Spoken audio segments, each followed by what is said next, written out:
Remue ménage. Remue ménage.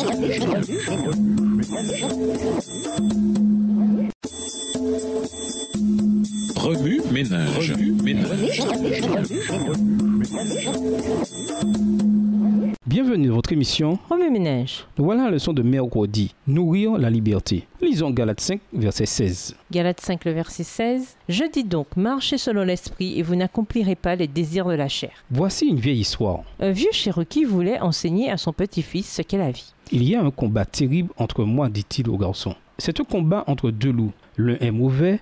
Il n'est que colère, envie, tristesse, regret, avidité, arrogance, apitoiement sur soi-même, culpabilité, ressentiment, sentiment d'infériorité, mensonge, faux orgueil, sentiment de supériorité et égo. Et puis, il y a l'autre loup. Il est bon, il n'est que joie, paix, amour, espoir, sérénité, humilité, bonté, bienveillance, empathie, générosité, vérité et compassion. Ce combat terrible est aussi en toi et à l'intérieur de chacun de nous. Le petit-fils réfléchit pendant 1 minute, puis demanda à son grand-père. « Mais grand-père, lequel des deux loups va gagner ?» Le vieux Cherokee lui répondit simplement « Celui que tu nourris ». Par cette image captivante, le vieux Cherokee a enseigné une leçon perdue pour beaucoup de gens aujourd'hui. C'est la leçon que Paul tentait de transmettre aux églises de Galatie. Nous sommes responsables de notre destination, de ce que nous devenons et de la joie ou du mécontentement de notre vie. La loi a été donnée pour protéger des gens faibles d'esprit jusqu'à ce qu'ils soient prêts à recevoir davantage.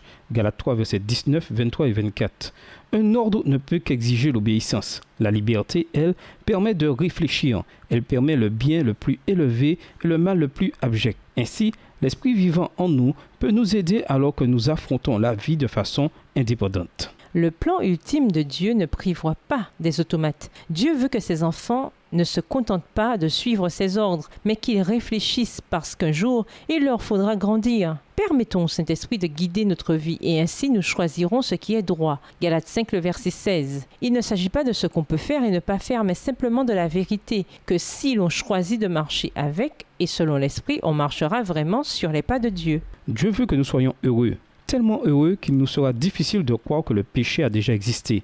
Mais il a existé et il ne tiendra qu'à nous, à chacun de nous assurer qu'il ne reparaisse jamais plus. C'est la liberté qui rend le péché possible. C'est la liberté qui rend l'amour possible. Dieu ne prendra pas le risque de voir le péché récidiver. Par conséquent, il n'emmènera pas prématurément au ciel les êtres libres que nous sommes. Et comme il n'est pas davantage disposé à nous donner autre chose que l'amour, il ne nous emmènera pas au ciel sans notre liberté. Le péché a fait son entrée dans le monde par Adam et Ève et il est toujours avec nous aujourd'hui. Nous avons un choix à faire. Il y a 2 loups. Lequel allez-vous nourrir? Au revoir. Et à demain si Dieu veut.